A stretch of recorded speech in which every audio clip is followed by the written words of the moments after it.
বাংলাদেশে এবার প্রচুর গরম পড়ছে। এই গরমে দেশে কি পরিস্থিতি দেখুন। ভাই শুনুন, ভাই এই গরমে আপনার কাছে কিরকম লাগছে? ভাই আমি দৈনিক 10 বার গোসল করি ভাই, তবু আমার কাছে ঠান্ডা লাগে না। সামনে পুকুর ভাই।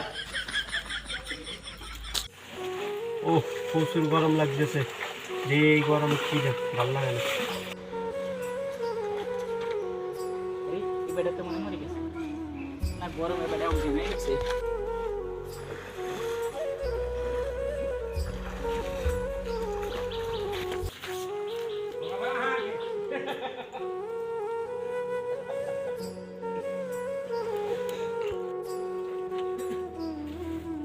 ভাই আপনি ঠিক আছেন তো?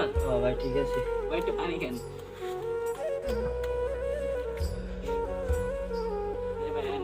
বাসা কোন জায়গায় ভাই?